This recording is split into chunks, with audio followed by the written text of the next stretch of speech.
Waalaikumsalam warahmatullahi wabarakatuh. Salam sejahtera untuk kita semuanya, teman-teman. Luar biasa dahsyat ya. Pada malam hari ini kita dalam keadaan sehat dan tidak kurang suatu apapun untuk menyelenggarakan acara ya rutin setiap hari Jumat. Nah, kebetulan pada malam hari ini materinya adalah tentang kita membahas tentang update ya, perkembangan berita terbaru ya tentang Unity String Technologies Incorporation secara global termasuk di Indonesia juga. Nah, nanti kita coba untuk menerjemahkannya dengan kata-kata yang sederhana, apa dibalik ya berita tersebut, teman-teman. Oke, kita mulai. Untuk yang pertama kalinya, saya langsung saja, ini kebetulan ada Pak Sami Soru, langsung saya sekak. Ya, kami persilakan Bapak Sami Soru selaku orang yang memiliki termasuk pemimpin ya pemimpin yang memiliki andil besar berada pada garis terdepan ya untuk realisasi proyek-proyek yang ada di Indonesia.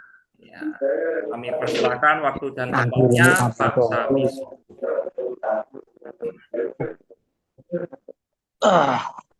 Ya, selamat malam teman-teman.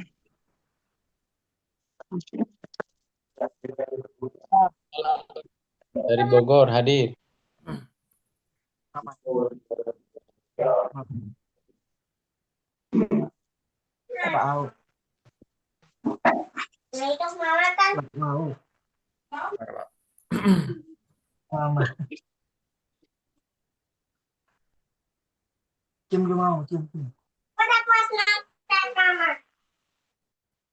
Sabar, bentar-bentar saya kondisikan dulu. Ya.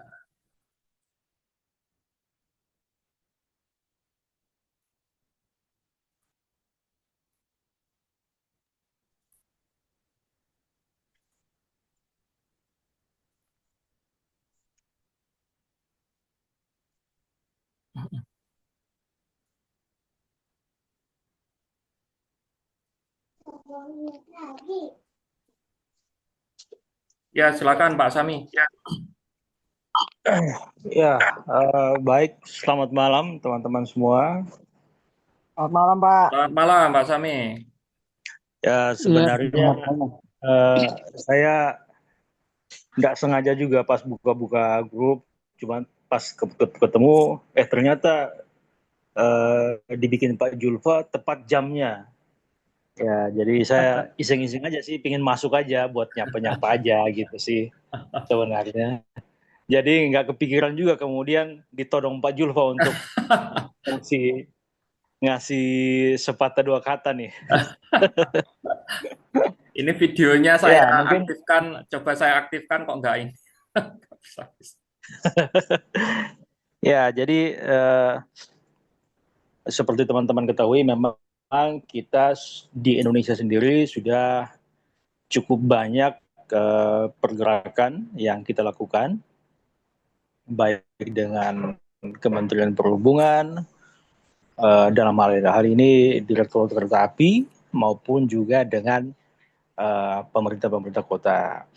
Nah, di Kementerian Perhubungan sendiri, khususnya di Direktorat Kereta Api, saya pikir bahwa kita patut mensyukuri ya bahwa dengan dukungan teman-teman semua, artinya bahwa Unitski ini kan didukung dengan crowdfunding yang mengglobal ya. Artinya bahwa ketika penetrasi ataupun upaya-upaya marketing di belahan dunia manapun ya itu tidak terlepas dari kontribusi dari semua investor yang bergabung di SWC. Nah, jadi bahwa dukungan semua teman-teman semua termasuk dari Indonesia itu sudah sangat luar biasa, dan kemudian bahwa itu memberikan dukungan kepada kita walaupun secara garis koordinasi tidak langsung ke SWC tapi di bawah Unitski, tetapi bahwa kemudian teknologi Unitsky sendiri itu sudah masuk di dalam master plan dari Direktorat Kereta Api, ya. Jadi bahwa teknologi kita, teknologi Unitsky itu sudah masuk dalam, sekali lagi saya katakan, sudah masuk dalam master plan pengembangan perkeretaapian di Indonesia. Jadi bahwa Mantap. kemudian ke depannya bahwa proyek-proyek perkeretaapian itu tidak lepas dari kemungkinan diimplementasinya teknologi Unitsky. Nah, pertanyaannya kemudian adalah seberapa besar peluang implementasi itu. Nah, ini saya tidak mau berbicara di apa namanya di negara lain ya. Mari kita coba bicara dalam konteks kita di Indonesia. Pertama bahwa proyek-proyek public transport ya itu sebenarnya itu adalah kewajiban pemerintah untuk kemudian membangun, ya, menyediakan kewajiban pemerintah untuk menyediakan sarana publik transportasi untuk digunakan oleh masyarakat. Itu sudah mandatori lah, menjadi bagian dari kewajiban pemerintah. Nah, problem di Indonesia kemudian bahwa ruang fiskal yang terbatas, ya, ruang fiskal yang terbatas sehingga kemudian pemerintah tidak bisa mengekskalasi pembangunan dalam hal ini public transport berbasis railway itu dengan cepat. Karena tentu saja maka kembali lagi keterbatasan fiskal, otomatis kemampuan pemerintah untuk membiayai itu sangat-sangat susah. Nah, saat ini kalau kita mau melihat secara dalam konteks Indonesia bahwa transportasi berbasis railway, berbasis rel yang termurah saat ini adalah LRT. Ya. Yang termurah saat ini adalah LRT dengan capex ya, biaya minimal itu 500 miliar per kilometer. Kita bicara secara keseluruhan ya. Itu paling murah itu 500 miliar per kilometer. Nah, teknologi Unitsky hadir dengan memberikan solusi pada capex yang lebih murah.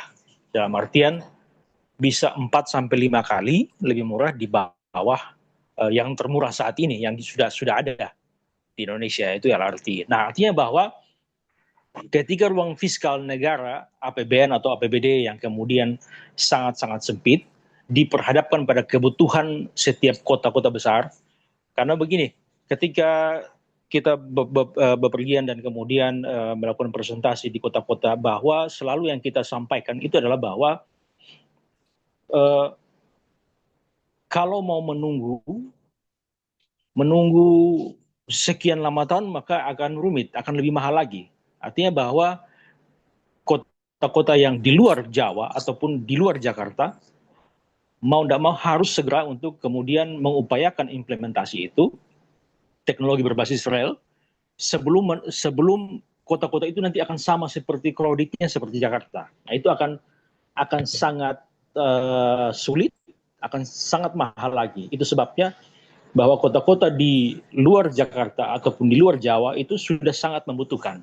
Nah, tapi problemnya adalah ketika diperhadapkan pada biaya capex yang 500 miliar per kilometer itu sangat sulit. Daerah tidak mampu membiayainya. Satu-satunya solusi adalah meminta APBN untuk membiayai. Tapi problemnya sekarang APBN pun sangat sempit ruang fiskal yang tersedia. Nah, itu tantangan besar. Nah, di titik inilah sebenarnya bahwa ceruk yang dimiliki Unitsky untuk kemudian mampu menarik perhatian menjadi opsional, bukan sekedar opsional, tetapi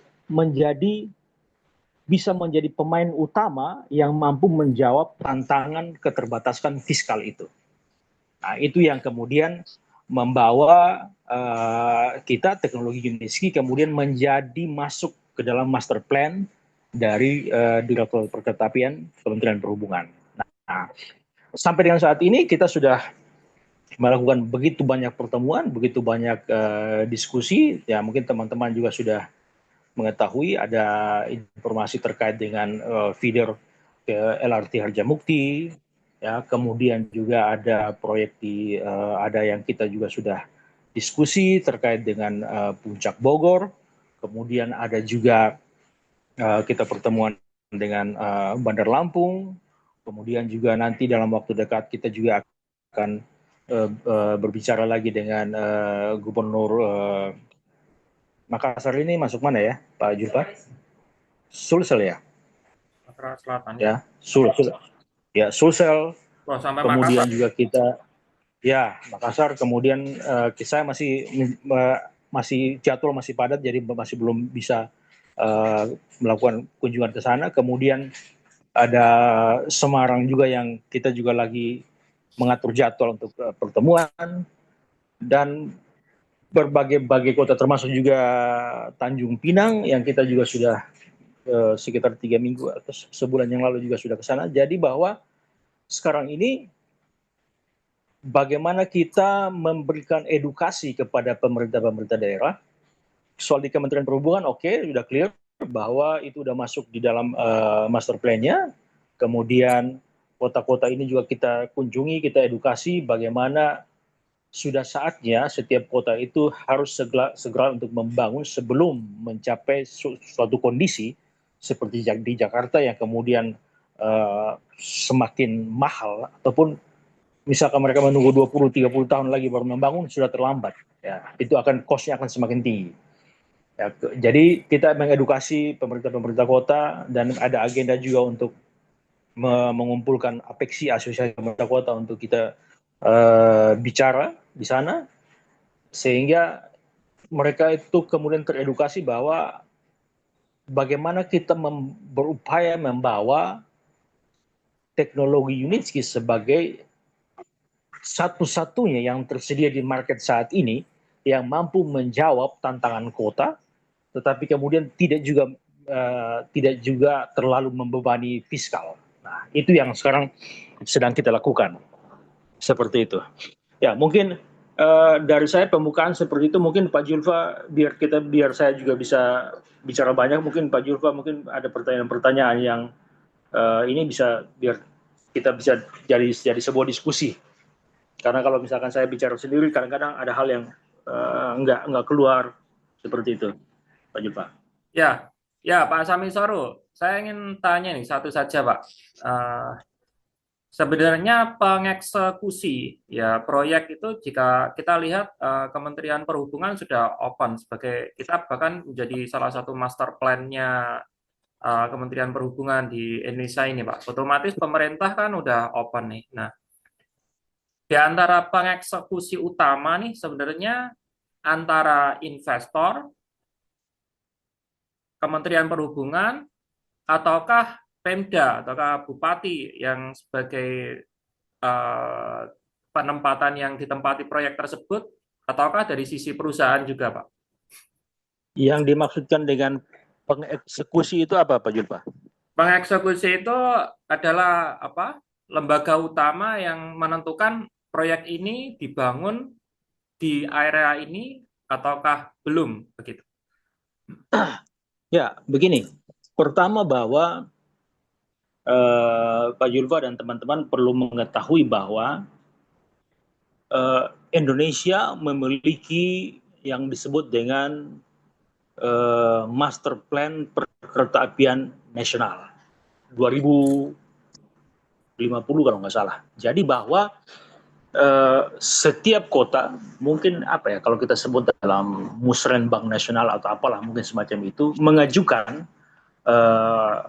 rencana-rencana perkeretaapian untuk dibangun di kota-kota. Jadi masing-masing kota provinsi itu mengajukan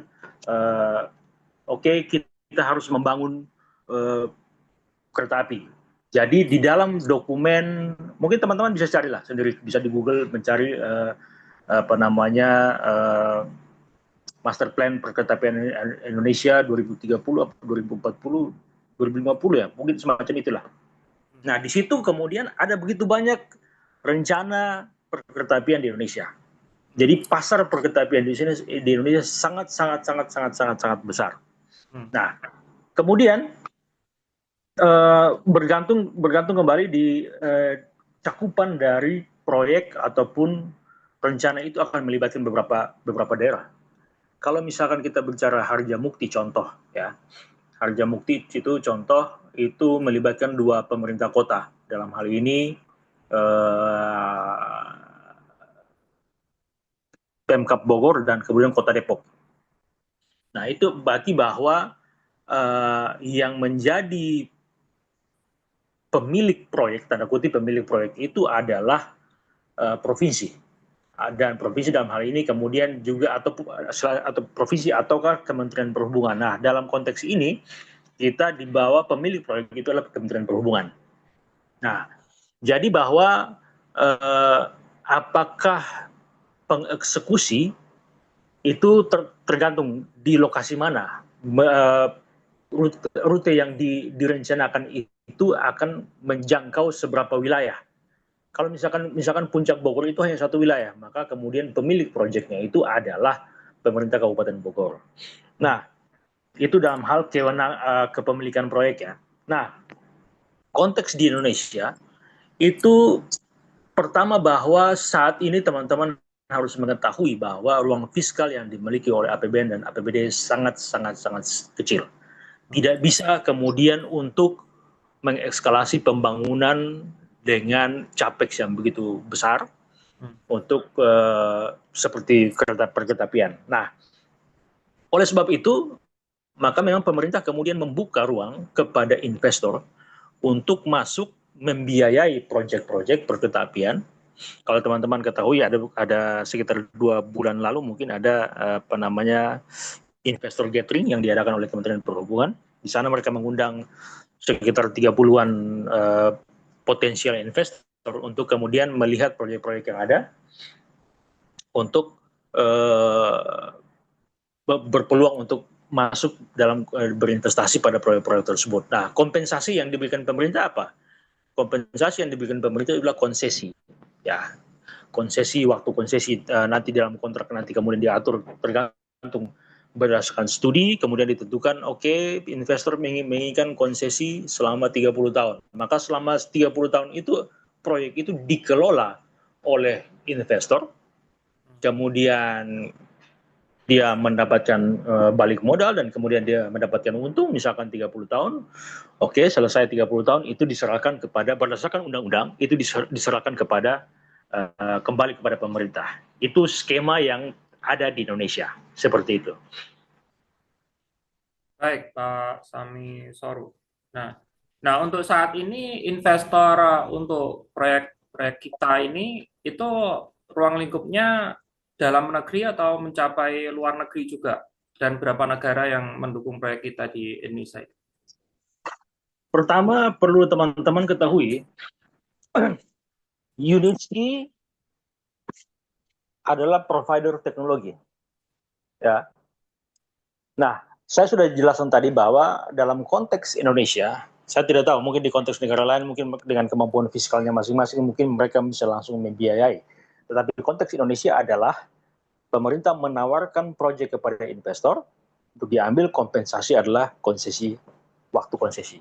Nah, untuk proyek-proyek yang ada di Indonesia, itu kita masuk dengan skema adalah berinvestasi. Ya. Nah, Unitsky tidak berinvestasi. Unitsky hanyalah provider teknologi. Itu sebabnya kemudian kita menggandeng beberapa investor, baik lokal maupun dari luar, untuk kemudian akan masuk nantinya untuk membiayai proyek-proyek Unitsky di Indonesia. Itu skema yang kita lakukan di Indonesia. Ya, baik Pak Sami. Jadi langkah pertamanya mungkin ada studi kelayakan begitu ya. Studi kelayakan, kemudian MOU, kemudian mungkin Pak Sami bisa jelaskan langkah-langkah step-step sampai proyek ini sampai dibangun seperti itu. Apakah harus ada pabrik atau bagaimana seperti itu?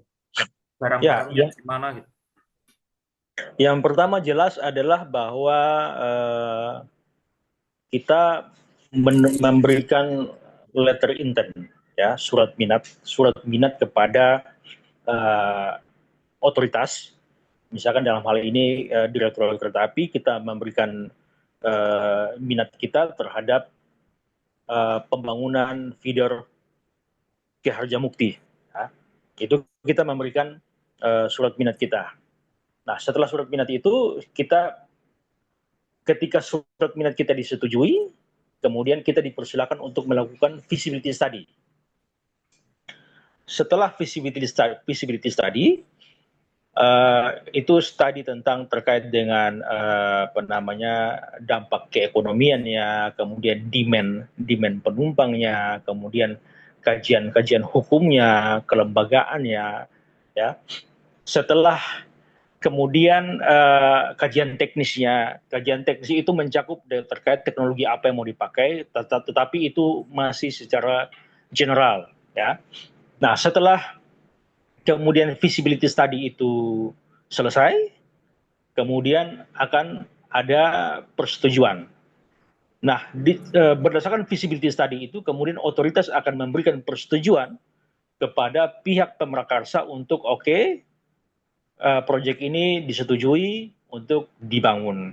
Nah, ketika disetujui untuk dibangun, maka kemudian pemerintah akan menandatangani perjanjian konsesi dengan perusahaan yang memprakarsai proyek itu, ya, disebut pemrakarsa. Ketika perusahaan yang mengajukan minat itu statusnya adalah sebagai pemrakarsa. Nah, setelah feasibility study disetujui, kemudian pemerintah akan menandatangani perjanjian konsesi dengan perusahaan yang memprakarsa itu. Setelah itu, kemudian perusahaan yang memprakarsa itu akan menandatangani kontrak untuk engineering design dengan pihak Unitsky sebagai provider teknologi. Nah, selama memungkinkan untuk engineering design itu paralel dengan pembangunan, memungkinkan, itu dimungkinkan.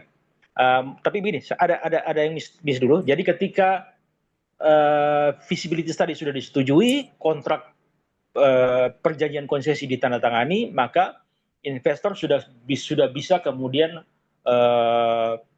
delivery dananya untuk kemudian untuk engineering design dan bisa juga sekaligus untuk pembangunan fisiknya. Bisa paralel seperti itu. Begitu. Baik, Pak Sami. Nah, untuk realisasi pembangunan itu kan kita ada yang namanya string, kemudian yang panjang, kemudian ada unit varian. Itu ada yang diproduksi di Indonesia ataukah kita langsung impor dari Belarus atau? Ya, bergantung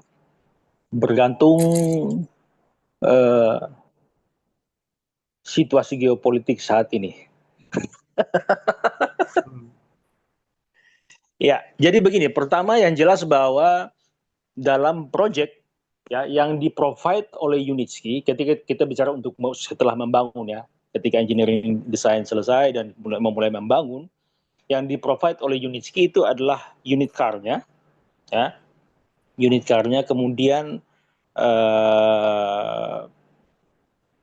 string, ya, string itu kalau nggak salah dari Belgia atau Perancis, saya lupa. Ya. Oh, stringnya langsung dari luar ya? Ya, karena memang di Indonesia belum ada company yang bisa produksi string dengan spesifikasi yang ditentukan. Kalau nggak salah hanya ada di Perancis atau Belgia, saya lupa. Nah,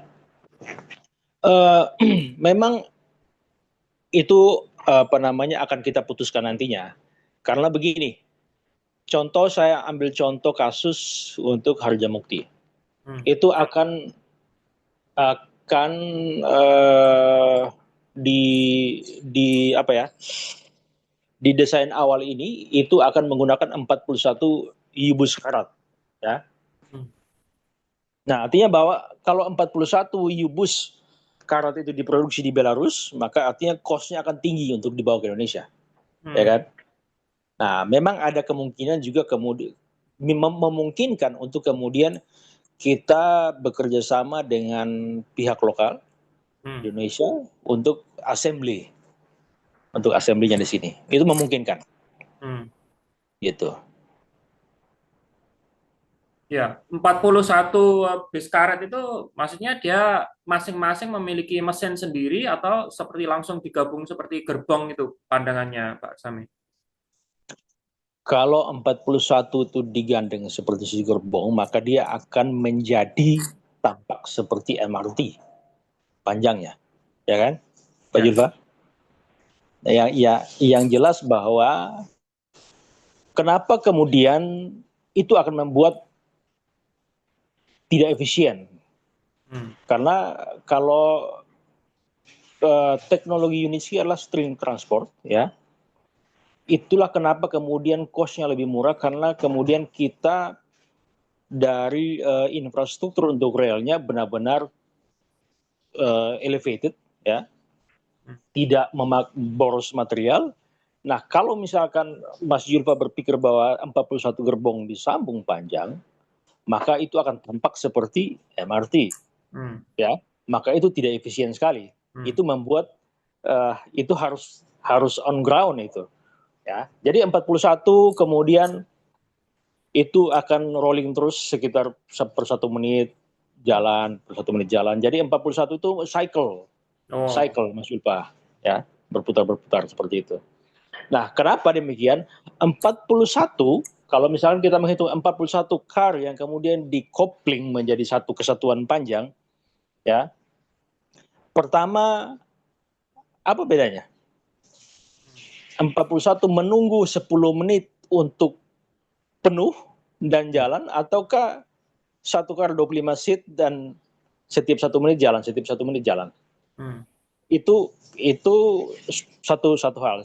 Hal kedua adalah bahwa jikalau 41 car digandeng, maka harus menunggu full baru bisa jalan, ya kan? Yeah. Nah, memindahkan 1 orang dengan 1.000 orang itu memiliki energi yang sama, cost yang sama. Secara elektrikal itu akan cost yang sama.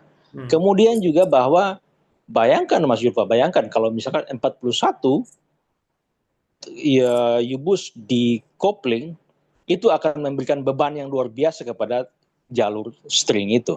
Otomatis nggak kuat. Secara sipil itu nggak kuat. Maka dibutuhkan beban berjalan itu lebih dalam sipil itu ada disebutkan beban berjalan dan beban diam. Kalau 41 kali itu, maka dia akan pada suatu titik dia akan menjadi beban diam yang kemudian memberikan tekanan yang begitu besar kepada jalur relnya. Tetapi kemudian kalau misalkan satu kar yang kemudian terus berputar, maka bebannya itu dibagi, terserap oleh relnya maupun tiang supportnya. Jadi 41 kar itu ya itu akan menjadi sebuah cycle. Gitu. Berarti itu berputar ya Pak Sami ya? Dia main berputar gitu ya? Yap, betul. Nah, kalau untuk misalnya perhitungan proyek komersil seperti ini kan, misalnya dari Harjamukti ke Mekarsari itu berapa kilometer Pak Sami? 15,5 sekian, 15,5 lah. 12 ya? 15-an. 15 ya. Nah, kalau berputar itu hitungannya tetap 15 atau menjadi 30, Pak Sami? Bergantung kepadatan penumpang di setiap stasiun yang dilewati. Artinya gini, oke, misalkan ada penumpukan, ada cukup banyak penumpang yang ada di stasiun, maka setiap 1 menit atau di hitungan detik, satu kar masuk lagi, jalan, masuk jalan lagi, gitu. Jadi dia cycle berputar terus, tergantung dengan misalkan jam sibuk, otomatis lebih banyak penumpang kan, gitu. Ya, maksud saya untuk kan kalau proyek komersilnya Yuska itu sekitar kalau di Indonesia sekitar berapa? Sekitar 10, misalnya 10 juta dolar gitu kan. Nah, itu kan kalau misalnya 15 km itu satu arah gitu. Kalau dia berputar itu secara otomatis kan bolak-balik. Kita bangun berputar bolak-balik berganda, akhirnya jadi terhitung 30 km ataukah tetap 15 km begitu, Pak Sam? itu adalah kita bicara two way, dua arah. Sebenarnya gini, dua arah atau cycle sama saja. Ya. Itu 10 juta kalau di dokumen-dokumen, jadi 10 juta per kilometer itu minim, ya, starting from, dikatakan dimulai dari 10 juta. Ya. Tetapi final harganya itu setelah engineering design, baru kemudian kita bisa dapat kalkulasi lebih clear berapa harga per kilometernya. Tetapi kemudian tidak sampai yang 20-30 kilometer, ya seperti misalkan LRT, atau LRT itu sendiri sampai 30 sampai 40 juta dolar per kilometer. Kemudian ada Skytrain China, itu pun sekitar 30-an. Ya, paling tergantung kondisi medan sebenarnya, ya. Semakin curam, misalkan contoh jalur puncak, ya, semakin curam itu otomatis ada modifikasi tersendiri pada U-Pod-nya, sehingga kemudian ada peningkatan biaya pada U-Pod-nya, gitu. Tetapi dalam kondisi normal, ya, dalam perkotaan normal, 10 sampai 15-an juta dolar per kilometer keseluruhan, baik sarana maupun prasarana. Ya, itu untuk ketinggiannya itu disamakan sama LRT MRT ataukah bagaimana Pak Sami? Maksudnya kalau kita bayangannya kan kita di sini kan belum pada yang tahu nih apa, karena belum lihat secara nyata gitu kan. Kalau misalnya kalau dikira-kira dari tiang listrik itu tingginya itu kira-kira berapa itu? Apa itu selisihnya gitu? Atau masih lebih tinggi lagi dari tiang listrik itu? Menurut aturan undang-undang minimal 50 km dari minimal 5 meter dari tanah, itu menurut undang-undang. Ya. Minimal 5 meter dari tanah. Tetapi itu akan disesuaikan tergantung dengan situasi pada di engineering design, itu akan melihat kembali situasi di lapangan seperti apa, ya. Saya ambil contoh. Yang pasti begini, semakin tinggi akan semakin mahal. Semakin tinggi ya, semakin mahal ya. Ya, semakin tinggi semakin mahal. Ya, saya pikir secara normal ya paling sekitar 7, 8, 9-an seperti itu. Tetapi tergantung dengan konteks di lapangan seperti apa. Saya ambil contoh, jalur Harjamukti. Jalur Harjamukti itu saya lupa titiknya di mana, itu ada tol di sana. Ya. Dan kita sudah menghitung, kita nggak mungkin turun di bawah tol berdasarkan melewati bawah tol, karena itu berdasarkan aturan, kemudian ketinggian tolnya berapa, kemudian jarak antara tanah dengan dasarnya U-Pod, dasarnya U-Bus itu berapa meter, ya. Jadi itu Harjamukti dia akan melewati tol, Nah, mungkin di wilayah itu yang ketika akan melewati tol, mungkin di situ kita akan menempatkan tiang yang lebih tinggi. Kemudian ketika melewati tol dia turun lagi. Sesederhana itu. Tetapi kalau misalkan ketinggiannya berapa, berdasarkan undang-undang 5 meter. Mungkin kita akan bermain di 7, 8, 9 dalam kondisi normal. Kalau misalkan melewati tol ya kita sesuaikan ketinggian jalur elevated tolnya itu berapa meter. Itu semua akan dihitung dalam engineering study. Ya, terus berdasarkan konstruksi nih Pak Semi, untuk tiang pancangnya itu memang real baja ataukah kayak susunan beton seperti itu, dan berapa itu diameternya, itu butuh berapa panjang itu diameternya pembangunannya itu Pak? Bagaimana? Untuk pembangunan tiang pancangnya itu loh. Kalau ini kan untuk pembangunan itu yang kita pikirkan tiang pancang itu loh. Itu bahannya itu dari beton ataukah memang baja, murni baja karena harus sangat kuat dan ditancapkan ke dalam tanah, atau bagaimana itu gambarannya pembangunannya Pak? Kalau itu saya enggak bisa jawab itu ya, karena itu bagiannya itu sudah teknikal sekali itu. Ya, tergantung, saya enggak tahu itu apakah materialnya seperti apa, saya enggak tahu. Oh. Paling ya besi normal gitu. Tinggal ya kedalamannya aja yang ditentukan Ya. seperti itu. Kalau perkiraan itu pembangunan tiang pancangnya itu di pinggirnya jalan tol ataukah bagaimana Pak Semi itu? Mengaturnya itu apakah ada lembaga khusus buat mengatur pembangunan semacam itu? Ya pasti. Pertama ya tergantung hasil studi engineeringnya. Apakah dia akan berada di sisi jalan ataukah di median jalan, itu bergantung studi engineering. Nah, ketika pembangunan otomatis tentu ada begitu banyak pihak yang kemudian akan dilibatkan. Misalkan ketika pembangunan itu, tentunya ketika untuk membangun itu kita akan melakukan kontrak tersendiri dengan misalkan contoh Adikarya atau Wika atau apa yang sudah biasa melakukan proyek konstruksi. Maka itu menjadi tanggung jawabnya mereka untuk membangun yang harus disupervisi atau diawasi oleh engineer dari Unitski. Jadi yang membangun itu adalah ya vendor lokal, dalam hal ini ya yang punya kapasitas ya seperti Wika atau apa ya, pokoknya yang BUMN karya lah. Benar. Begitu. Ya, baik. Nah, saat sekarang ini ada perkiraan untuk studi kelayakan itu ada berapa banyak proyek Pak Sami di Indonesia ini? Bagaimana? Untuk mau yang akan tahun ini untuk akan melakukan proses studi kelayakan itu ada berapa proyek di Indonesia ini perkiraannya? Ya setidaknya ada 3 yang mau kita lakukan studi kelayakan. Dan tentunya akan terus bertambah ya Pak Sami, karena proyek ya.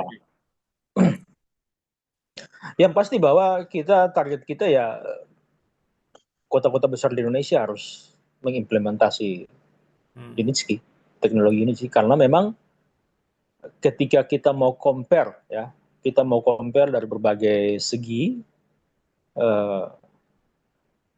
Unitski lebih unggul. Karena begini, kembali lagi, kalau kita misalkan, saya nanya Pak Julfa, Pak Julfa maunya seperti apa? Saya maunya MRT aja deh, yang kapasitas besar, satu gerbong panjang, bisa ngangkut 1.000, 2.000, 3.000. Pertanyaan sekarang, saya bertanya balik ke Pak Julfa. Pak Julfa punya uang nggak? Punya uang nggak 1 triliun per kilometer? Punya uang nggak Pak Julfa? Misalkan Pak Julfa bupati atau gubernur. Otomatis ya. Dan kemudian Pak Julfa berani nggak berinvestasi? Berani nggak? Ini pasti nggak berani. APBD kita nggak bisa harapkan APBD. APBN pun dalam kondisi seperti itu. Nah, otomatis ketika ada investor yang kemudian datang menawarkan, kita akan berinvestasi, tetapi harus teknologi ini. Kenapa? Kenapa saya memilih teknologi ini? Misalkan Pak Julfa investor, ya. Pak Julfa diperhadapkan oleh keinginan Pemda untuk membangun transportasi berbasis rel antara LRT, MRT, atau Unitski. Itu keinginan dari pemerintah daerah. Pak Julfa datang bawa duit. Otomatis Pak Julfa akan memilih yang lebih murah dong. Ngapain saya harus membiayai MRT 1 triliun per kilometer? Ngapain saya harus membiayai LRT 500 miliar per kilometer? Mending saya biaya aja Unitski 100-an miliar per kilometer. Lebih murah, duit saya cepat balik, dan kemudian saya punya, karena saya diberikan jangka waktu konsesi kan, maka saya bisa dapat untung sekian persen dalam sekian tahun, balik modal sekian tahun, dan untungnya sekian tahun, selesai. Ketimbang Mas Julfa membangun 1 triliun per kilometer, sampai Mas Julfa punya cucu cecek mungkin belum selesai itu. Gitu, otomatis makanya kemudian kita confidence bahwa teknologi yang kita bawa ini menjawab tantangan fiskal, khususnya di Indonesia. Kalau kita bicara negara lain, mereka punya kapasitas keuangan yang cukup untuk membiayai dengan budget negara ya. Tapi Indonesia, no. Begitu. Sehingga kemudian kita melihat bahwa potensi sangat besar, dan di market saat ini yang bisa memberikan layanan yang sama, ya kita bicara pada layanan yang sama, baik dengan LRT maupun MRT. Saya selalu bilang begini, memindahkan satu orang dengan memindahkan 1.000 orang sama. Ya, misalkan Mas Julfa punya satu gerbong MRT panjang, memindahkan satu orang dengan satu orang di U-Bus, sama-sama satu orang, tetapi energi yang dikeluarkan oleh MRT lebih besar ketimbang energi yang dikeluarkan oleh U-Bus, ya kan? Ya. Artinya bahwa efisiensi energi dalam hal ini adalah elektrik, ya, itu membuat cost operasi itu sangat minim. Jadi ketika kita bicara pemilihan modanya mau apa, itu bukan sekedar capex yang kita bicarakan, tapi opex. Karena opex itu akan menentukan sekali keberlangsungan proyek. Benar. Karena kalau kita bicara baik MRT maupun LRT, capexnya udah tinggi, opexnya juga tinggi.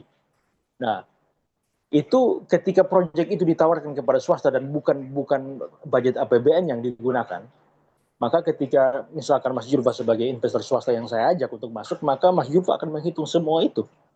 Oke, capexnya sekian, opexnya sekian. Why saya milih LRT? Kenapa saya harus milih MRT? Ini aja, yang lebih murah, yang jelas. Ya. Sesimpel itu, Pak Julfa. Benar. Nah, itu memang kelebihan yang dimiliki oleh Uniski. Kalau ya secara logika sih, kalau saya jadi investor ya saya cari yang lebih murah. Karena yang lebih murah itu tadi ya keuntungannya juga lebih cepat balik modalnya, karena jelas ibaratnya kalau misalnya anggaran yang sama seharusnya cuman bisa bangun misalnya cuman 5 kilometer, karena lebih murah itu bisa mencapai 15 sampai 20 kilometer, itu luar biasa dahsyat. Apalagi konsep seperti Yukarat itu tadi yang seperti yang diceritakan oleh Pak Semisoru, itu ke efisiensinya. Jadi misalnya kalau ada penumpang misalnya 2-3, kalau MRT kan harus berangkat semua, karena MRT kan per gerbong gabung-gabung. Jadi ibaratnya dari listrik, operasional, macam-macamnya, meskipun penumpangnya sepi, ya dia mau nggak mau juga harus berangkat. Iya, Tapi mau nggak mau harus jalan. Gitu. Nah, ada satu hal lagi, ya, bahwa ketika keunggulan kita adalah prinsip dari transportasi itu adalah kan memindahkan orang dari titik A ke titik B, ya kan? benar. Maka ketika memindahkan orang dari titik A ke titik B, yang menjadi acuan adalah berapa waktukah yang diperlukan untuk memindahkan A ke B? Itu pertanyaannya. Ketika kemudian MRT, maka dia harus menunggu sekitar berapa menit untuk full baru jalan. Artinya untuk efisiensi. Nggak mungkin ketika satu orang yang naik kemudian dia jalan. Ya. Itu kan rugi namanya. Dia harus menunggu sampai okupansinya full, baru kemudian dia bisa jalan. Nah, kita dengan kapasitas 25 orang cukup jalan sehingga kemudian ketika kita berbicara transportasi dan memindahkan orang dari titik A ke titik B itu sangat efisien, waktunya singkat, begitu. Nah, satu hal lagi yang mungkin saya perlu tambahkan juga kepada teman-teman, seberapa potensi sih sebenarnya proyek Unitski itu di Indonesia khususnya ya. Yang pertama, sekali lagi saya sampaikan bagaimana situasi fiskal Indonesia ya. Nah, ketika fiskal yang nggak mencukupi untuk mengekskalasi pembangunan public transport seperti ini, maka ketika ada solusi atau teknologi baru yang kemudian mampu menjawab tantangan itu, maka itu akan berpeluang sangat besar untuk dipilih, ya, untuk diimplementasi. Nah, itu makanya kemudian teman-teman jangan ragu. Saya pikir sudah sering banget ya, Mas Julfa hampir tiap minggu bicara. Saya pikir teman-teman jangan pernah ragu terkait dengan bagaimana apakah Uniski ini akan suatu saat akan menghasilkan, waktu akan menjawab. Tapi bahwa saya bisa katakan bahwa kita mengupayakan semua sumber daya yang terbaik untuk kemudian mampu memberikan apa yang diharapkan oleh mimpi dari teman-teman semua. Ya, mantap, Mas Amisar. Nah, kita buka pertanyaan. Mungkin ada teman-teman yang lain yang mau menambahkan pertanyaan. Mumpung Pak Samisaru lagi semangat nih. Lewat chat aja. Ada yang tanyakan teman-teman yang lain?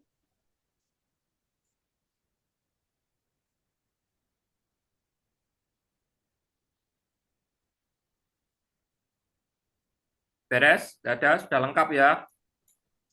Mulai apa? Oh ya, ini oke, saya buka suaranya.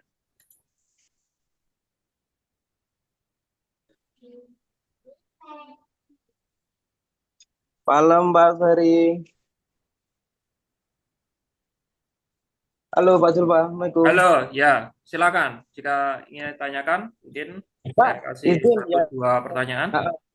Yang di Lampung itu gimana Pak? Ada kabar terkait yang terbaru gimana Pak untuk yang di Lampung Pak?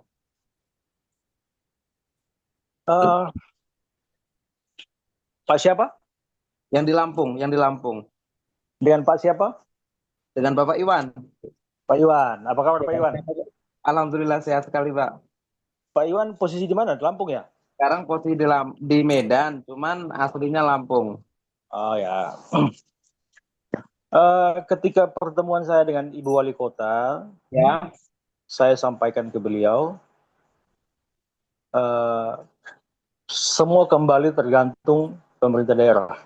Iya. Dalam hal ini Pemkot. Jika Pemkot serius ingin menghadirkan public transport berbasis rel dalam perkotaan Lampung, Bandar Lampung, Iya. ini akan jadi kembali keseriusan dari pihak pemerintah kota. Nah, per saat ini ada juga mitranya kita yang sedang mempersiapkan MOU dengan pemerintah Kota Bandar Lampung untuk visibility study. Oke. Nah, maka kembali lagi, karena ketika melakukan visibility study itu bukan studi sepihak ya dari pihak kita, tapi itu dibutuhkan keseriusan dan kemudian komitmen Pemkot untuk mendukung dalam artian apa? Kita bukan bicara secara pembiayaan, karena itu visibility study pun itu dibiayai oleh investor, ya. Iya. Maka kembali kepada pemerintah kota untuk mendukung dari begitu informasi, everything lah, segala sesuatu di luar uang yang bisa di-provide oleh pemerintah kota. Jadi per saat ini ada tim kita juga yang di lokal di Lampung yang sedang terhubung dengan, saya tidak tahu waktu itu Ibu Wali Kota sempat mengatakan untuk membentuk tim kerja wali kota yang akan menindaklanjuti inisiasi yang sudah kita bahas itu. Jadi memang sekarang lagi on progress untuk MOU dengan pemerintah Kota Bandar Lampung untuk visibility study. Oke. Oke, baik. Mas Iwan, sudah? Iya Pak. Oke, mantap sekali. Ada lagi yang ditanyakan? Satu kali. Assalamualaikum, Pak Julfa. Ya, silakan, Pak Windu. Selamat pagi, ya, Pak Sami. Dengaru Sehat selalu. Saya tanyakan Pak Sami, untuk produk kita itu pernah Nasareva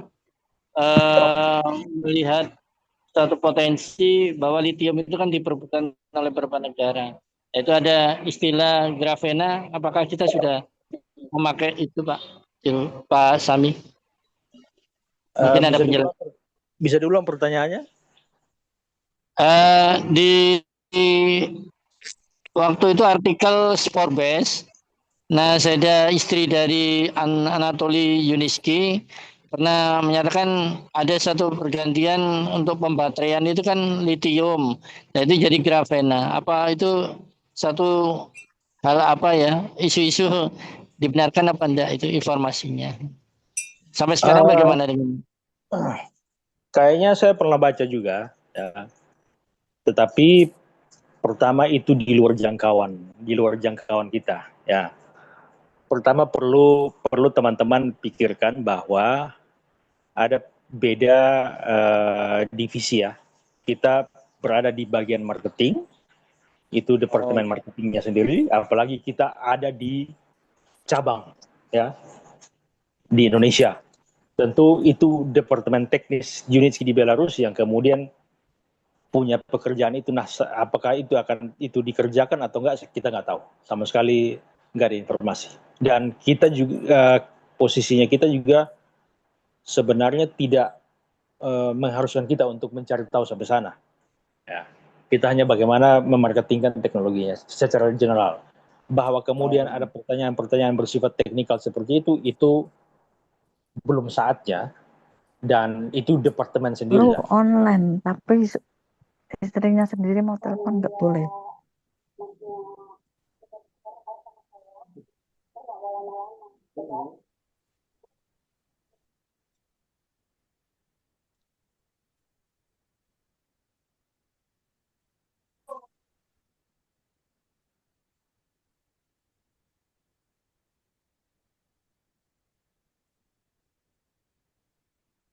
Ya, Pak Windu. Ya, mungkin saya ada tambahan nih, teman-teman. ya, Dari pertanyaannya dari Pak Windu. Jadi, Uniski Strings ini perusahaan corporation yang jelas tentunya memiliki bagian-bagian tersendiri yang mengurus nih, teman-teman. Nah, Pak Semi Soru ini bagian khusus untuk pemasaran ya, pemasaran proyek-proyek komersial yang ada di Indonesia. Jadi kalau berbicara tentang perkembangan teknologinya, ya itu jelas beliau bukan ranah beliau, ya bukan ranah beliau. Tentunya seperti itu. Oke, begitu teman-teman, luar biasa ya sharingnya dari Pak Semi Soru. Ada tambahan lagi Pak Semi Soru? Uh, Sementara saya cukup, ya.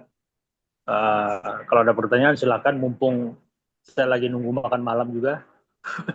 Oh, kalau ada masih dibuka ya sama Pak Semi Soru ya. Kalau ada pertanyaan silakan. Assalamualaikum, Pak Semi.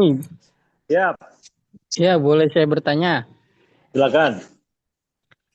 Tadi kan kalau nggak salah dengar itu perkiraan ada 3 proyeknya yang sudah mau dikerjakan di Indonesia. Selain di Hajar Mukti Cibubur itu 2 proyek lagi itu boleh kita tahu atau emang masih dibilangnya belum diinfokan gitu. Pertama begini ya, perlu saya jelaskan tahapan supaya teman-teman bisa paham.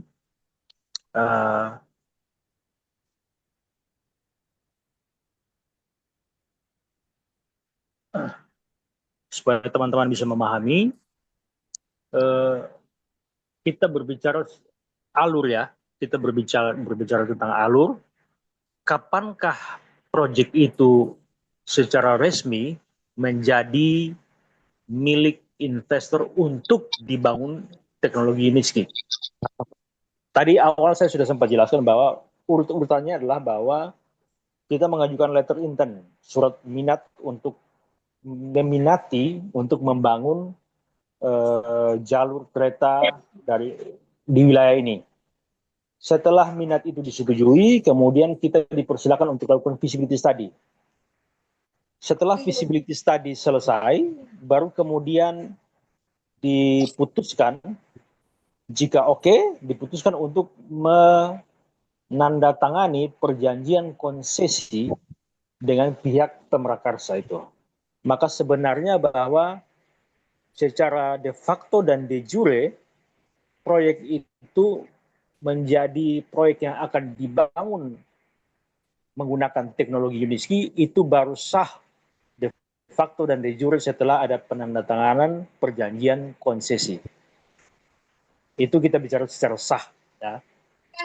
Walaupun dalam faktanya di lapangan kita melakukan pekerjaan yang begitu banyak, termasuk juga dengan bagaimana langkah-langkah yang bersifat politis untuk mengamankan proyek-proyek itu untuk menggunakan UNISKI, itu hal lain. Tetapi ketika kita bicara secara rules, secara hitam di atas putih, resminya itu nanti setelah perjanjian konsesi ditandatangani.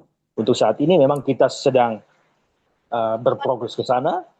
Untuk wilayah Harjamukti, kemudian ada Bandar Lampung, kemudian ada Puncak Bogor, itu semua sedang on progress ke sana. Tetapi secara resmi baru itu setelah perjanjian konsesi ditandatangani. Ya, oke. Makasih banyak ya Pak Semi atas jawabannya. Oke, ada yang lain lagi teman-teman yang ditanyakan? Mumpung Pak Sami Saur masih ada.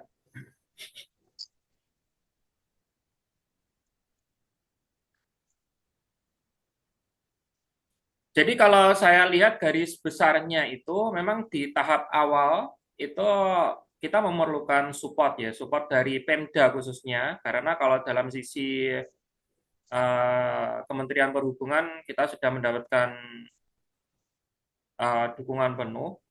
Kemudian yang kedua yaitu dari investor itu sendiri ya Pak Sami Sorya. Investor masuknya dari hasil studi kelayakan itu, seperti itu Pak Sami. Ya, jadi begini, sebenarnya di titik awal ketika kita mulai bergerak memperkenalkan teknologi ini, kemudian menawarkan teknologi ini kepada pemerintah daerah maupun kementerian, itu kita sudah memiliki ancang-ancang lah, kasarannya seperti itu, bahwa oke, kita akan menggandeng pihak A, pihak B, pihak C, itu akan masuk sebagai investor nantinya. Jadi sebenarnya bahwa karena ketika di tahap awal ketika kita berbicara dengan otoritas, karena kita sudah berangkat dari pemahaman bersama bahwa ruang fiskal sempit sekali. Ruang fiskal yang digunakan untuk mengekskalasi pembangunan infrastruktur itu hanya diperlukan untuk masuk pada proyek-proyek yang tidak visible secara finansial. Itu nggak akan mungkin terbangun tanpa intervensi APBN atau APBD. Itu alokasi dari anggaran negara yang diperuntukkan untuk infrastruktur transportasi. Itu hanya boleh digunakan pada proyek-proyek yang tidak visible secara finansial. Nah, teknologi UNISKI hadir memungkinkan bahwa proyek-proyek pengembangan perkereta-apian itu visible secara finansial. Maka ketika pemerintah daerah atau dalam hal ini kementerian, otoritas, kita datang dengan kemampuan teknologi yang mampu visible secara finansial, maka itu silakan dipersilakan. Begitu. Jadi ruang itu, pintu itu terbuka lebar karena kemampuan teknologi yang mampu menjawab tantangan visibilitas secara finansial. Begitu. Jadi apakah jadi ketika kita berbicara pertama kali itu konsep kita sudah jelas bahwa kita akan datang menggandeng investor. Gitu. Nah, dalam hal ini dari pemerintah sendiri ada nggak bantuan untuk mencarikan investor atau membuka investor dalam skala lokal maupun global gitu, Pak Sami Soru? Bukan seperti itu, karena di tahap awal ketika kita berbicara dengan otoritas, statementnya jelas, bawalah teknologi dengan uang. Jikalau kita hanya datang membawa teknologi, konteks Indonesia akan sulit, sangat sulit di tengah-tengah ruang fiskal yang terbatas. Itu membuat impossible. Maka kemudian di tahap awal kita sudah pembicaraan kita adalah kita bawa teknologi dan pembiayaan. Nah, pembiayaan dari mana itu yang kemudian kita cari, dan ya bersyukurlah bahwa ada pihak-pihak yang akan siap masuk dalam proyek-proyek ini. Karena ya kembali lagi, misalkan Mas Julfa, kita bawa teknologi, ini teknologinya Mas Julfa. Oke, kita punya proyek di sini A, B, C, D, A sampai Z, ada begitu banyak proyek. Maka tentu Mas Julfa akan menghitung potensi seperti apa keuntungannya di depan, di belakang nantinya. Nah, maka cakupan investor yang kemudian kita coba tangkap ya, itu banyak. Dan mereka komit, siap untuk masuk dalam proyek-proyek yang kita inisiasi di Indonesia. Dan mungkin Asia Tenggara.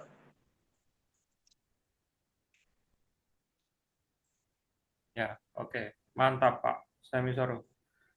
Nah, oke, yang lain teman-teman, ada lagi yang ditanyakan?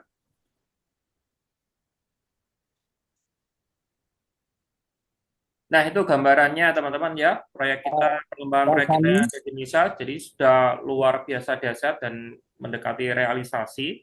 Dan tentunya Pak Izin Pak Julfa. Pak Sami, satu lagi Pak. Pak Sami.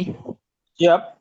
Ya, Pak Windu. Ya, saya menanyakan Pak, untuk proyek kita ini yang menuju on progress, itu perkotaan apa ya, seperti contohnya Bogor, atau kalau Bandar Lampung itu sekitar perkotaan, atau ada yang mungkin stakeholder yang hubungan dengan wisata begitu Pak. Tujuannya kemana gitu Pak? Ya, saya. Ya, terima kasih Pak. Ya, sebenarnya bahwa proyek yang kita sedang inisiasi semua adalah proyek transportasi perkotaan, public transport ya. Nah, bahwa kemudian dia akan menjadi wisata ya bergantung kembali kepada nanti hasil visibility study-nya seperti apa. Ya, tetapi cakupannya, potensinya luas untuk mau digunakan dalam apa namanya public transport ataupun kepada wisata, mana-mana saja. Sebenarnya mana-mana saja. Tapi kembali lagi kepada profil proyek itu. Karena ketika kita berbicara bahwa proyek itu dibiayai oleh investasi murni, maka profil dari proyek itu harus benar-benar visible secara finansial. Artinya bahwa ya Mas Windu harus memastikan bahwa proyek yang akan Mas Windu investasikan harus bisa membayar kembali balik modal dan kemudian untung. Kan begitu, Mas Windu? Oh ya, Pak Sami Soru, saya kemarin itu lihat di beberapa proyek yang ada di Indonesia, itu ada apa itu namanya lembaga atau seperti perusahaan yang asing menurut saya. Itu seperti Malcon Group gitu. Malcon Group Ya. itu apa itu entitasnya Pak Sami Soru? Malcon Group itu adalah PMC, Project Management Company. Dan Malcon Group itulah yang kemudian menginisiasi, mengupayakan agar teknologi Unitsky itu bisa masuk ke Bandar Lampung. Gitu. Sehingga ya artinya bahwa mereka akan mendampingi pihak investor dari A sampai Z untuk proyek Bandar Lampung. Dan mungkin saja bisa juga proyek yang lain. Nah, PMC itu dibutuhkan untuk melakukan begitu banyak hal. Anggaplah begini, Mas Julfa adalah inisiator atau pemrakarsa dari proyek Harjamukti. Ya. Mas Julfa seorang diri. Ini masuk dalam rimba seperti apa nantinya proyek ini? Dimulai dari mana?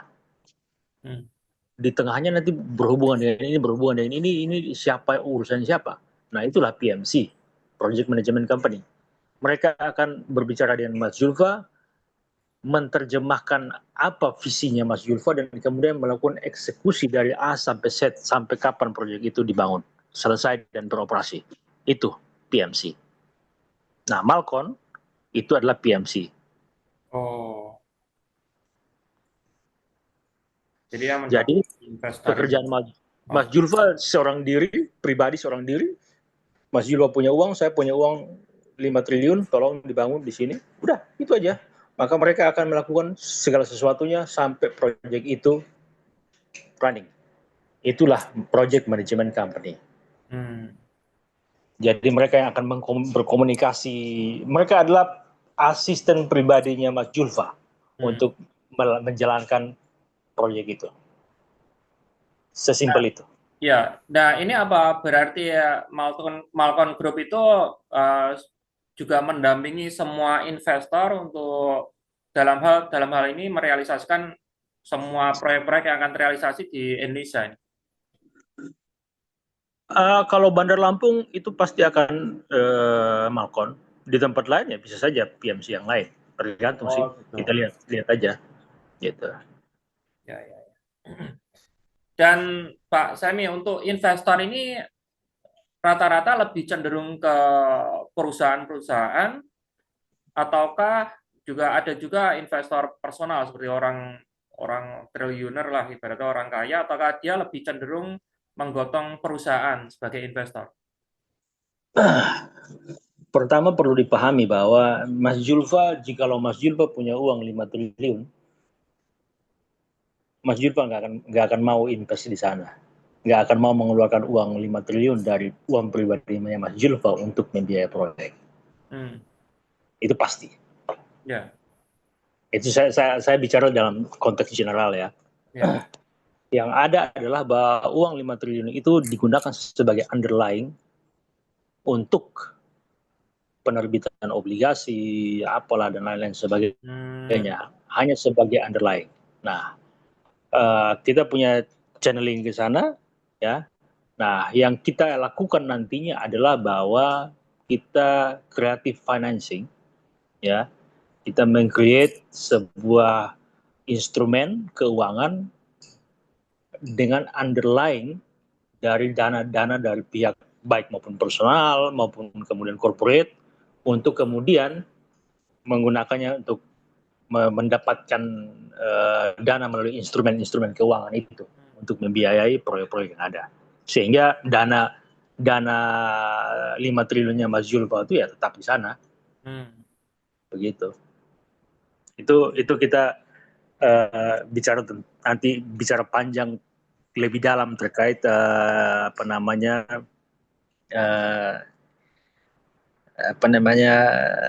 financial engineering. Ya. Oke, pantas saja ini dananya itu kayak nggak ada batasannya itu angkanya. Dan itu itu juga ada, kita kerjasama juga ada dari beberapa negara yang lain ya Pak Samisoro.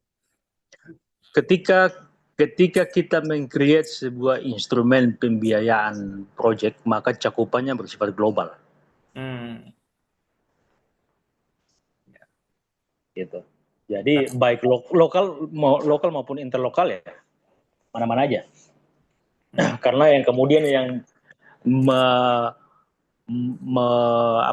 memasarkan instrumen keuangan itu, ya kita punya mitra di Singapura yang jangkauannya global, yang mungkin akan bisa membantu kita dalam project financing itu.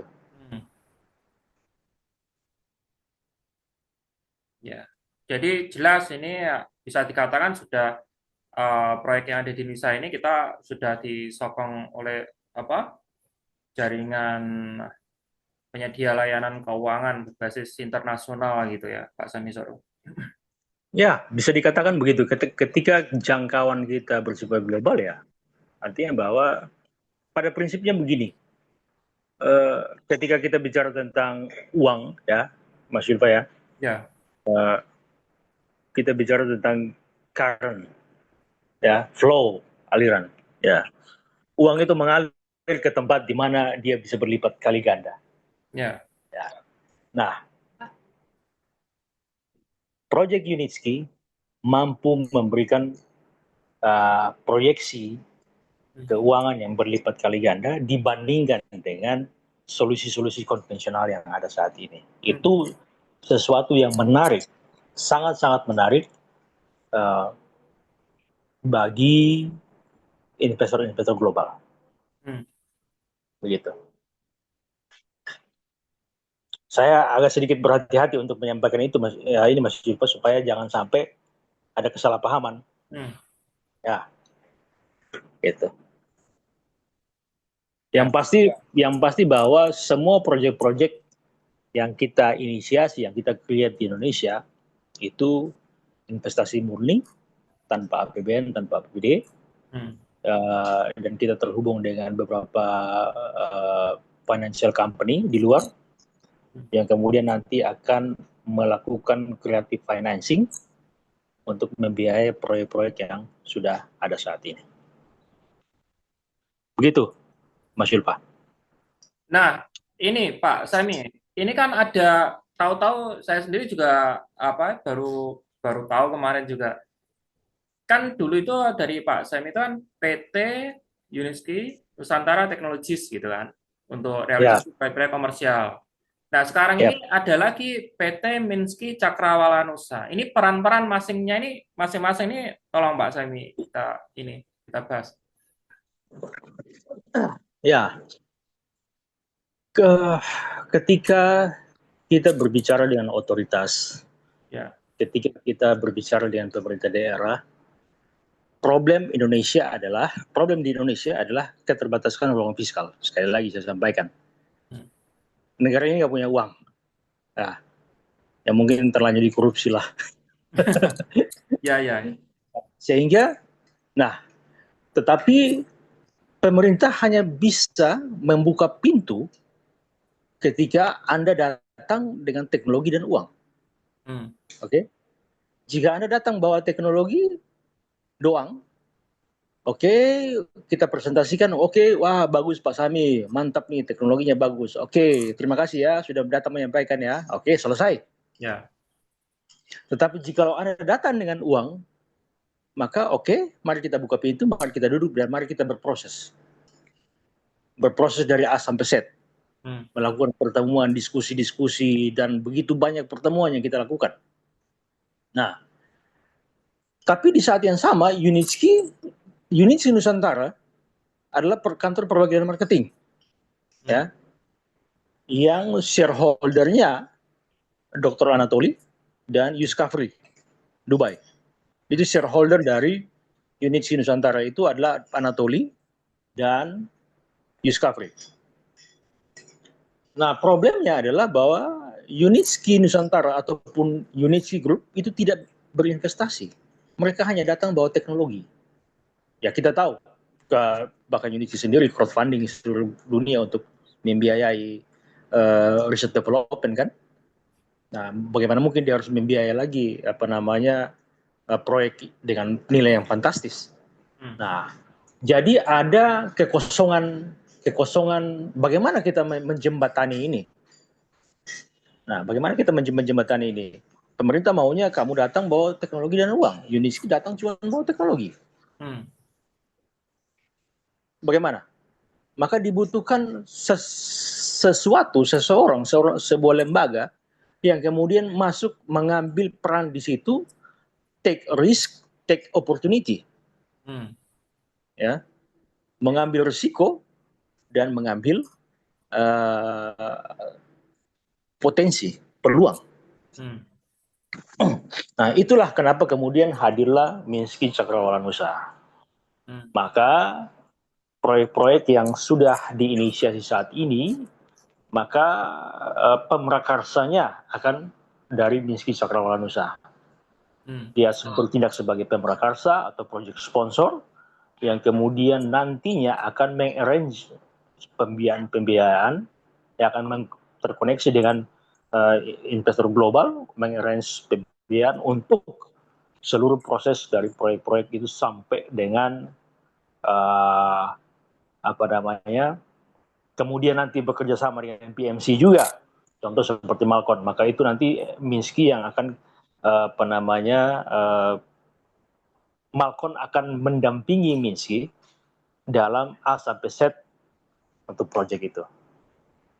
Gitu. Jadi, oke, anggaplah katakanlah Minsky itu akan bertindak sebagai investor.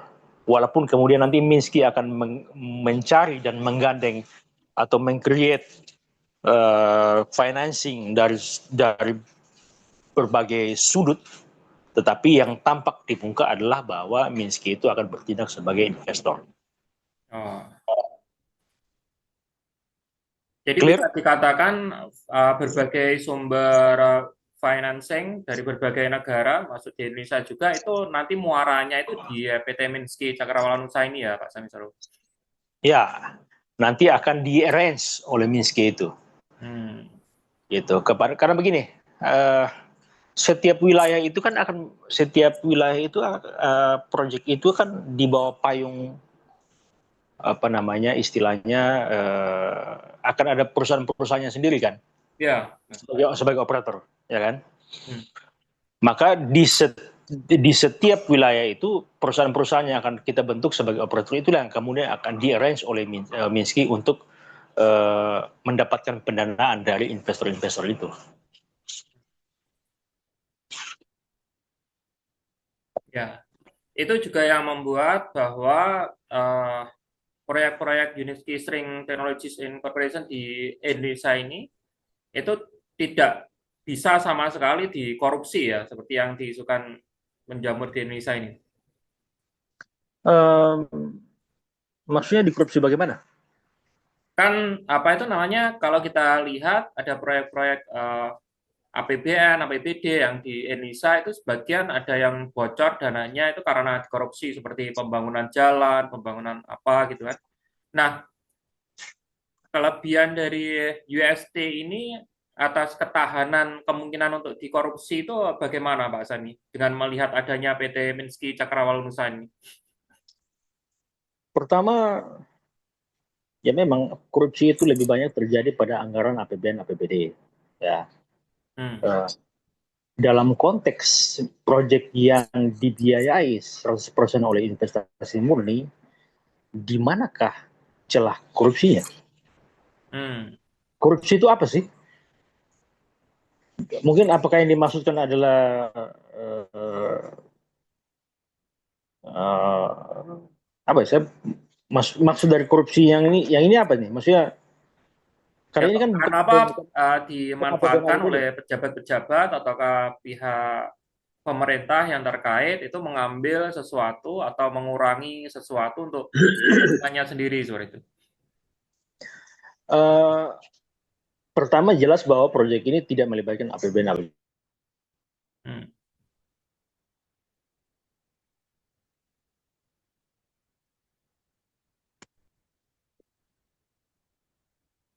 Suaranya putus Pak Sani.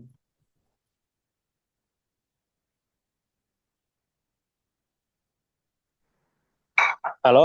Ya. Nah, kita realistis dan kita bisa menafikan bahwa dalam seluruh cycle project ya, selama cycle itu akan melibatkan begitu banyak stakeholder ya, baik di pemerintahan. Dan kita nggak bisa menafikan bahwa mungkin saja akan ada, ya tapi jangan menggunakan kalimat saya ini sebagai sebuah pembenaran ya. Tetapi kita mencoba realistis, mencoba melihat situasi bahwa di setiap cycle project itu selalu kita terhubung dengan pihak-pihak yang punya otoritas, punya legal untuk kemudian kita bisa melangkah. Ya mungkin saja ada, bukan, kita nggak bisa menyebutnya sebagai sebuah korupsi. Ya. Fadlison mengatakan bahwa korupsi adalah pelumas. Tapi bukan seperti itu. Kalaupun itu terjadi, apa itu namanya di bagian kita sendiri, misalnya di PT Minsky Cakrawala Nusa, apakah dia perusahaan sendiri sebagai provider nih, Pak Samisaru, itu apakah kita juga mendapatkan dampak kerugian gitu kan? Karena biasanya kalau yang dikorupsi biasanya kan uang rakyat atau apa gitu. Nah iya kan, artinya bahwa ketika kita bicara bahwa korupsi itu merujuk pada keuangan yang dimiliki oleh rakyat, maka itu logikanya kita bicara tentang APBN. Nah ketika Ya. proyek itu tidak melibatkan APBN atau APBD, di bagian manakah itu korupsi? Ya. Ya kan? Ya. Nah, kemudian kita bicara Unitsky sebagai corporate pun, Unitsky dibayar nantinya oleh Minsky ataukah perusahaan yang dibentuk untuk per masing-masing wilayah untuk membayar Unitsky untuk engineering design, untuk bla bla bla bla segala untuk car-nya bla bla segala macam. Jadi di manakah letak korupsinya? Ya, jadi Kecuali celahnya nggak ada ya. Ya, kecuali kalau misalkan kita mendefinisikan korupsi itu sebagai uang rakyat, di manakah uang rakyat di sini? Ya, nggak ada uang rakyat juga. Nggak ada uang rakyat di sana. Tapi kalau misalkan Mas Julfa bicara korupsi itu satu definisi dengan suap dan lain sebagainya, ya mungkin itu bukan disebut suap juga. Karena seperti saya bilang tadi bahwa mungkin saja di dalam cycle-nya proyek itu kita harus berurusan dengan pihak-pihak person-person yang di otoritas yang memiliki otoritas untuk menyetujui ini dan sebagainya, dan mungkin saja ada ucapan terima kasih. Mungkin saja. Tapi apakah itu sebuah korupsi? Ya. No. Ya. Nah, karena prosesnya di sini kita semuanya itu sebenarnya sudah dalam circle perusahaan. PT Minsky Cakrawanusa sendiri juga sebagai anak perusahaan Unitsky, ya kan? Untuk realisasinya sendiri ya produk-produknya atau bahan-bahannya juga dari Unitsky, ya secara otomatis untuk celah untuk ke situ, seperti halnya adanya celah di proyek-proyek pemerintah yang lain seperti pembangunan jalan atau pembangunan jembatan dan macam-macam yang lebih banyak celah di situ yang menggunakan APBN. Nah, tentunya perusahaan kita ini memiliki atau menyediakan proyek-proyek infrastruktur transportasi yang sangat aman ya dari korupsi seperti itu. Oke, mungkin saya tambahkan sedikit sebelum kayaknya saya sudah mau mengakhiri juga, Mas Julfa. Mungkin saya akan pamit duluan karena sudah lapar juga. Makanan sudah tersedia dari tadi. Tapi mungkin saya tambahkan sedikit terakhir. Hanya mengkoreksi sedikit dari pernyataan Mas Julfa barusan. Jadi Minsky itu bukan anak perusahaan dari Unitsky. Oh, bukan anak perusahaan? Ya. Bukan bagian dari Unitsky Group. Dia local company, independen. Hanya bahwa dia mengajukan diri sebagai pemrakarsa, sebagai sponsor untuk menjawab tantangan yang ada antara datang bawa uang dengan teknologi dan Unitsky hanya datang bawa teknologi. Kesenjangan itu yang dimasuki oleh PT Minsky. Tapi PT Minsky sendiri bukanlah anak perusahaan dari Unitsky. Ya, ini ya sudah dijelaskan teman-teman tentang status dari PT Minsky Cakrawana Nusantara. Yang jelas di sini kita siap fight dalam keadaan sumber daya yang luar biasa terkumpul. Jadi ya masalah realisasi proyek-proyek yang ada di Indonesia itu hanya masalah waktu saja ya Pak Samisoro. Ada pertanyaan juga nih Mas Julfa di chat nih. Ya. Bagaimana Pak? Ada pertanyaan yang di chat itu Pak Julfa. Oh ya, di sini Pak Purwanto. Assalamualaikum Pak Julfa dan selamat malam Pak Samisoro. Izin bertanya, kalau proyek kita ini dibiayai oleh investor atau perusahaan swasta, lalu bagaimana dengan keberadaan kita ini yang tergabung sebagai investor di Unitsky String Technologies? Nah ini Pak Purwanto ya, jadi kita itu berada di posisi perusahaan induk, ya, berada di posisi perusahaan induk. Ya, yang kita bahas bersama Pak Samisoro ini adalah proyek-proyek komersil, ya, proyek-proyek komersil yang akan direalisasikan khususnya di Indonesia. Nah, proyek-proyek komersil yang direalisasikan di Indonesia ini kalau bagi kita yang melihat ya sebagai ibaratnya kumpulan bagian dari pemilik perusahaan secara global, itu adalah penjualan proyek, ya, penjualan proyek. Kan bisnis kita itu kan jualan proyek, teman-teman, gitu lah, Pak Purwanto. Bisnis kita itu jualan proyek-proyek komersial seperti ini, ya, termasuk di Indonesia. Nah, proyek-proyek lokal, proyek-proyek komersial yang kita jual ini dia itu karena nilainya itu jauh ya, sebenarnya jauh lebih besar dari realisasi pembangunan proyek-proyek film yang kita bangun bersama. Ya jelas secara otomatis dia harus ada sokongan, ya, sokongan dari pemerintah maupun investor yang diceritakan oleh Pak Semisori tadi.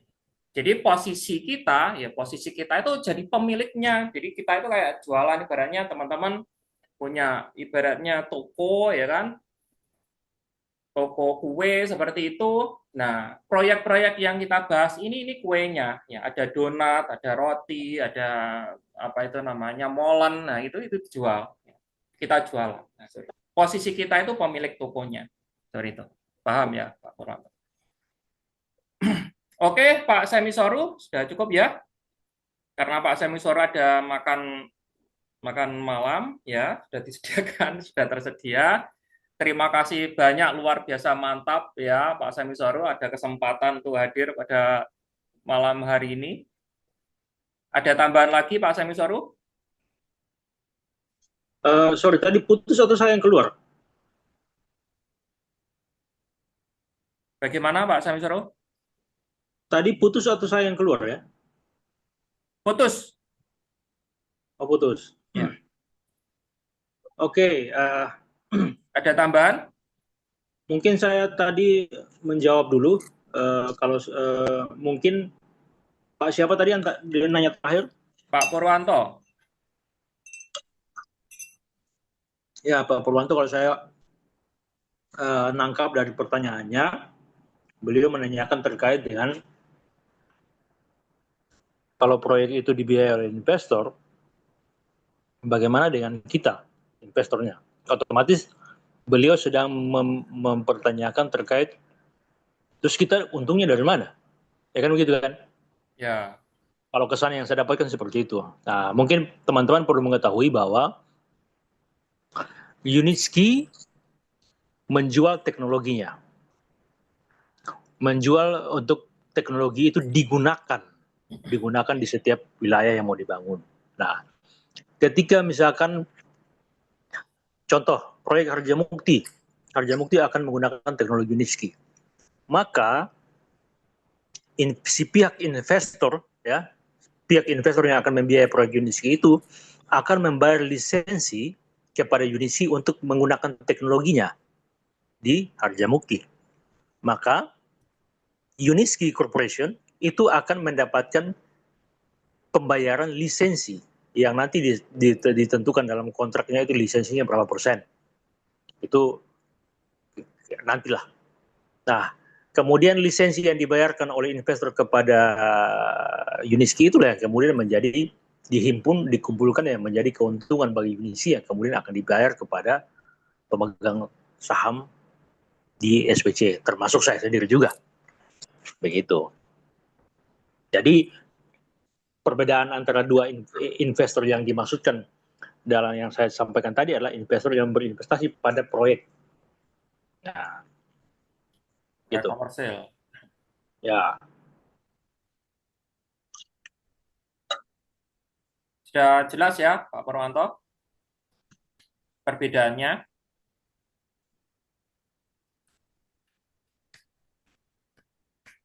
Oke, Pak Semisoru, ada yang ditambahkan atau cukup? Sudah, dari saya cukup sekian, Pak Julfa. Oke, baik. Luar biasa teman-teman ya, pada malam hari ini kita diberikan kesempatan yang luar biasa oleh Pak Semisoru untuk mendengarkan perkembangan proyek-proyek yang ada di Indonesia dan juga pengetahuan baru. Pak Julfa, izin. Ya, silakan. Izin saya pamit duluan ya Pak Julfa ya. Ya, Makan silakan, dulu. Pak Semisoru, silakan. Ya, makasih ya teman-teman semua Sehat, buat luar waktunya. biasa. Terima kasih banyak Pak Semi Soru. Ya, terima Mantap. kasih. Nah, itulah Pak Semi Soru, teman-teman. Ya, beliau pimpinan tertinggi dari PT Uniski Nusantara Technologies yang merealisasikan proyek-proyek komersil yang ada di Indonesia ini. Ya, dia garis terdepannya, ya, yang melobi-lobi pemerintah, melobi swasta, melobi macam-macam guna terrealisasinya proyek-proyek yang ada di Indonesia ini. Ya, dengar-dengar ini bulan depan kita juga ada kick off, teman-teman, untuk proyek-proyek belasan proyek-proyek komersial yang dan itu juga dihadiri oleh kepala daerah dari berbagai macam provinsi, teman-teman. Nah, luar biasa.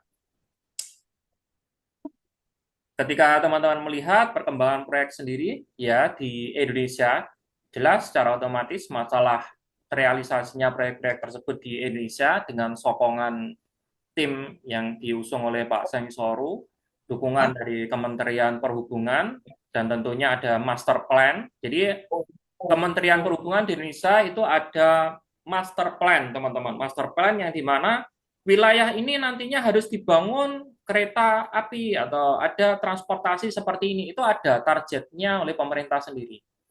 Nah, dari target-target tersebut ya ada banyak pilihan seperti LRT, MRT, kereta api biasa, ataukah use case transport ya punya kita. Nah, nanti kita tinggal adu proyek dengan pemerintah ini mana yang sekiranya cocok. Nah, gitu.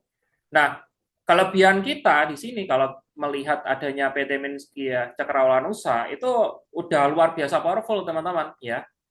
Jadi dari sisi teknologi kita udah mutakhir luar biasa, kemudian dari efisiensi kita jelas bisa menghemat, kemudian dari sisi pembangunannya kita beberapa kali lebih murah, seperti halnya yang digambarkan oleh Pak Semi Soru, MRT, LRT itu bisa mencapai 1 triliun lebih per kilometernya, ya. Kita cuma nggak sampai sekitar 200-an miliar saja per kilometer, jadi sangat murah. Kemudian yang paling penting nih ya, kita juga sudah mengusung ya pendananya ya PT Minski Cakrawala Nusa yang bermuara di PT Minski Cakrawala Nusa itu. Dan pendananya ini ya itu dari ya layanan-layanan finance ya baik itu di Indonesia maupun di luar negeri dari beberapa negara, salah satunya juga yang besar dari Singapura, teman-teman.